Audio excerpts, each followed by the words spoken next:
CBSE class 9th आपकी जो exercise है वो लाइन एंड एंगल। तो उस दिन मैंने आपको कुछ परिभाषा बताई थी, डेफिनेशंस। आपको सबसे पहले राइट एंगल्स के बारे में बताया था। ये राइट एंगल होता है जिसमें एक एंगल 90 डिग्री का हो। ये इस तरीके से 90 डिग्री। दूसरा मैंने आपको एक्यूट एंगल बताया था, 90 डिग्री से कम के एंगल थीटा। थीटा का मान 0 से ग्रेटर है, 90 से कम है। ये एक्यूट एंगल बताया था। एंगल और ये राइट एंगल, राइट एंगल। तीसरा मैंने आपको बताया था straight angle. Straight angle, straight angle में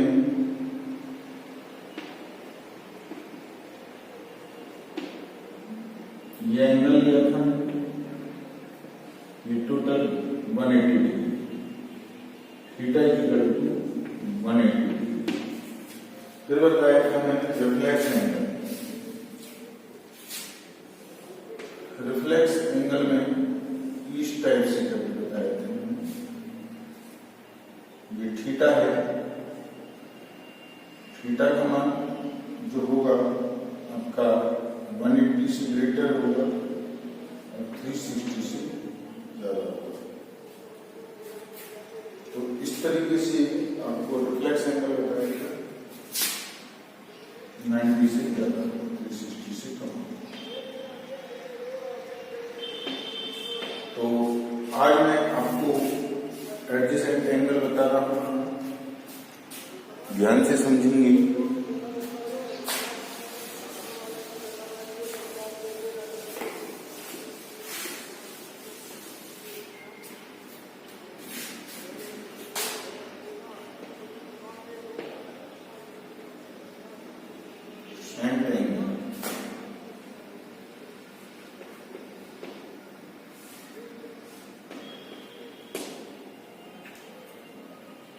यहां ध्यान से देखिए, क्योंकि मैं डायग्राम बना रहा हूं, थोड़ा ध्यान से।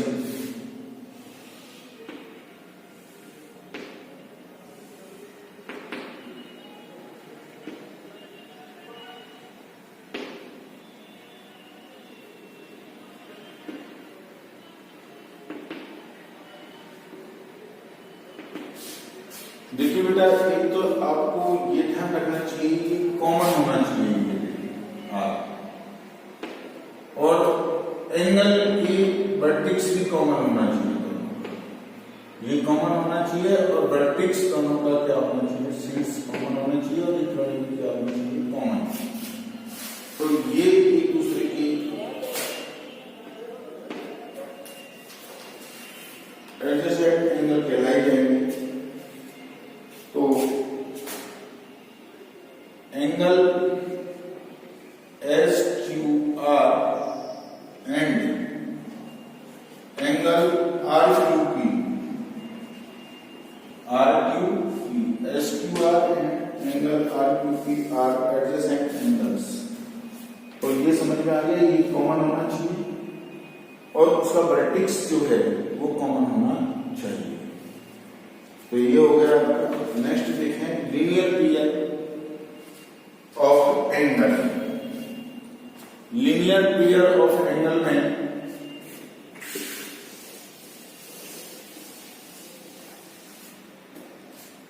लीनियर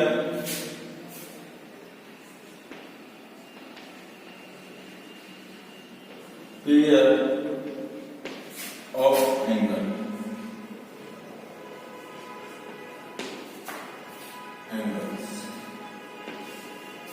यहां ध्यान से देखें।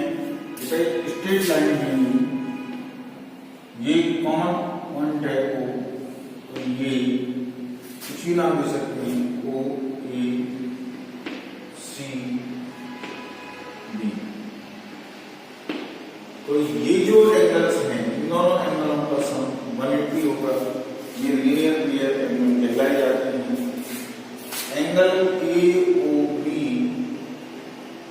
Plus angle B O C जो होगा वो 180 एंगल ए ओ सी के बराबर होगा। Angle A O B plus angle B O C ये स्ट्रेट एंगल होता है। ये जो होंगे लीनियर एक ही रेखा एक ही लाइन पर एक ही पॉइंट पर बनने वाला जो एंगल होगा वो लीनियर पेयर एंगल होगा। Angle A O B plus angle B O C 150 degree. अब मैं नेक्स्ट आपको समझा रहा हूं vertically opposite angle. Vertically opposite angles में क्या करना है? Vertically opposite angle vertically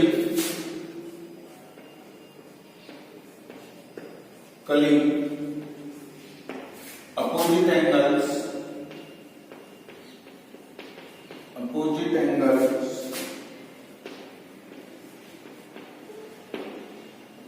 vertically opposite angles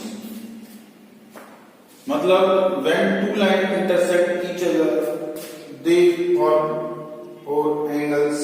देखिए दो लाइन में दो या दो से अधिक दो लाइन एक दूसरे को इंटरसेक्ट कर रही हैं। मान लो ये angle A, angle B, angle C और एंगल डी बना रही है। तो angle A, angle C, angle A और एंगल सी ये वर्टिकली अपोजिट एंगल्स कहलाते हैं। ये इक्वल हो गए, ठीक है। ऐसे ही angle A B C D है। ये एंगल बी का जो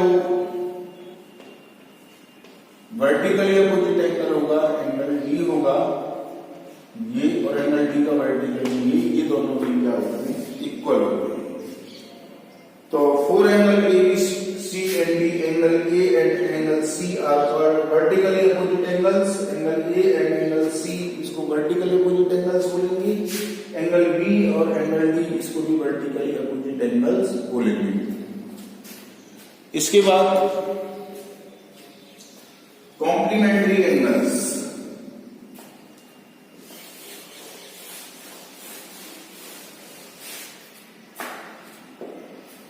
कॉम्प्लीमेंट्री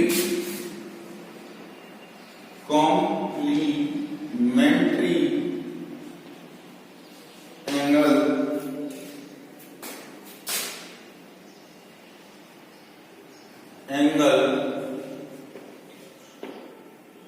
कॉम्प्लीमेंट्री एंगल्स क्या होते हैं?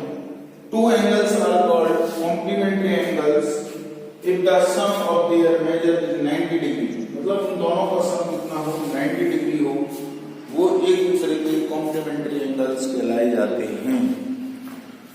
मतलब दो एंगल हैं, उन दोनों एंगलों का सम यदि 90 डिग्री आ जाए तो वे एंगल एक दूसरे के कॉम्प्लीमेंट्री एंगल्स के नाम से जाना जाता है। जैसे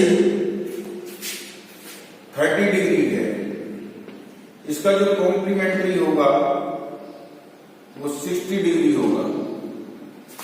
जैसे 40 डिग्री का कॉम्प्लीमेंट्री क्या होता है? 50 डिग्री। तो ये एक दूसरे के कॉम्प्लीमेंट्री एंगल्स कहलाए जाएंगे। कॉम्प्लीमेंट्री एंगल्स ये भी एक दूसरे के कॉम्प्लीमेंट्री एंगल्स के नाम से जाना जाता है। तो आपकी समझ में आ गया, जब दो एंगलों का सम 90 हो तब वे दोनों एंगल एक दूसरे के कॉम्प्लीमेंट्री एंगल्स कहलाए जाते हैं। अब आता है supplementary angles. Supplementary angles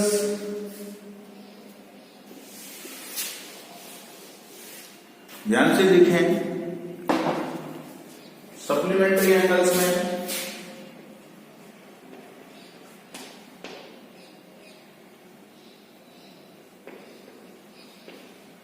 supplementary angle इसमें ये ध्यान रखना है, जब दो एंगलों का सम 180 डिग्री हो तब ये दोनों एंगल एक दूसरे के सप्लीमेंट्री एंगल्स कहलाई जाती हैं। जैसे 60 डिग्री है, इसका सप्लीमेंट्री एंगल्स 120 डिग्री होगा और 120 डिग्री का सप्लीमेंट्री एंगल्स 60 डिग्री होगा। तो ये दोनों एंगल्स एक दूसरे के सप्लीमेंट्री एंगल्स होंगे। इन दोनों का सम 180 होना चाहिए। जैसे 130 का जो सप्लीमेंट्री एंगल्स होगा वो 50 डिग्री होगा और 50 डिग्री का जो ये होगा वो 130 डिग्री होगा। तो जब दो एंगलों का सम 180 डिग्री हो तो वो एक दूसरे के सप्लीमेंट्री एंगल्स कहलाए जाते हैं। ये ध्यान रखोगे। अब आता है angles at a point. Angles at a point, इस पर ध्यान दें। एक ही पॉइंट पर जो एंगल बनते हैं उनका सम, जैसे ध्यान दें, angle at a point, angles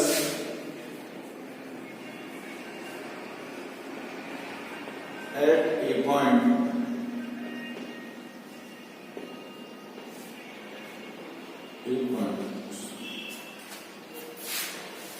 इसमें एक बार ध्यान रखनी है कि जैसे ये है, इस पर ये जो भी है, तो इस जितने भी जो एंगल बन रहे हैं एक ही पॉइंट पर, जैसे A B C D, 4 angle बन रहे हैं, तो इन सभी एंगलों का ये सम, एक ही पॉइंट पर बनने वाले सभी एंगलों का सम 360 डिग्री होता है। तो angle A plus angle B plus angle C plus angle D equal to 360 degree. तो ये एंगल्स एट ए पॉइंट्स नाम से जाने जाते हैं। अब आप नेक्स्ट ध्यान रखें, angles on side of A line. Next जो बात है उसको ध्यान से देखेंगे। Angles of one side of A line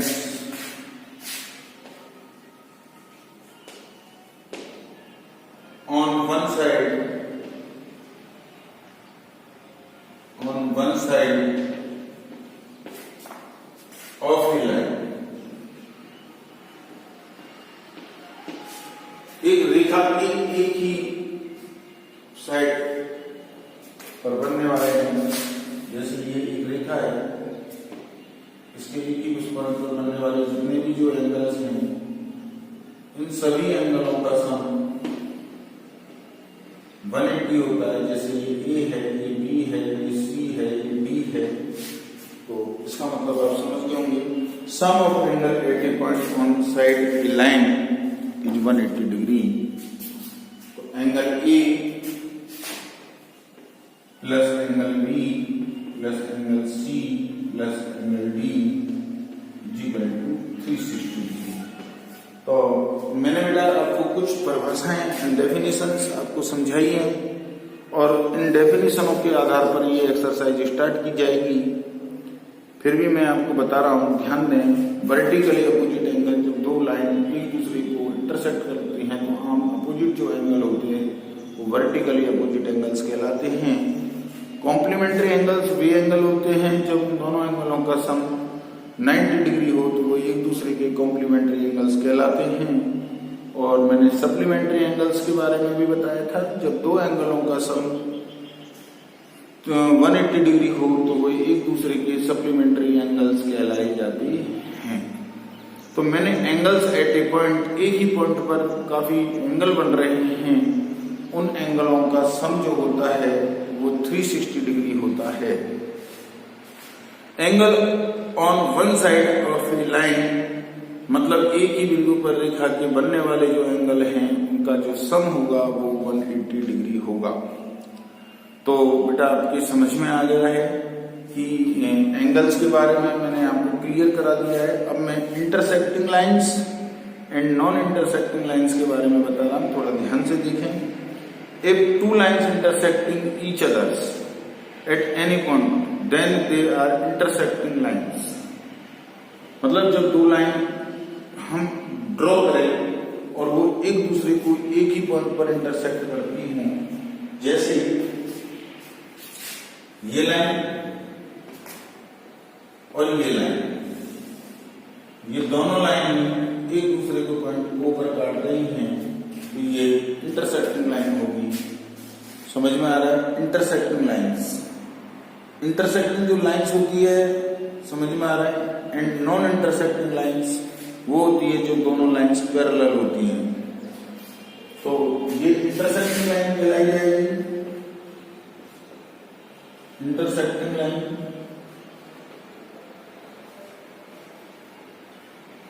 और ये दो लाइन जो हैं AB एंड CD, ये दोनों लाइन जो होंगी वो पैरेलल लाइंस होंगी। तो मैं समझता हूं ये चीज आपकी समझ में आ गई कि जब दो लाइन एक दूसरे को काटती हैं तो वो इंटरसेक्टिंग लाइन कहलाती है, और जब दो लाइन एक दूसरे को नहीं काटती हैं तो वो पैरेलल लाइंस के नाम से जानी जाती हैं। तो if two lines intersecting each other at the point they are intersecting lines. If two lines do not intersect each other at any point they are non-intersecting lines और parallel lines कहलाई जाएंगी। तो आज हम बेटा ये हमारा ये टॉपिक था। अब हम नेक्स्ट पेयर ऑफ एंगल्स इसके बारे में आपको थ्योरम्स क्लियर करा के एक्सरसाइज 6.1 स्टार्ट करेंगे मंडे से। Thank you.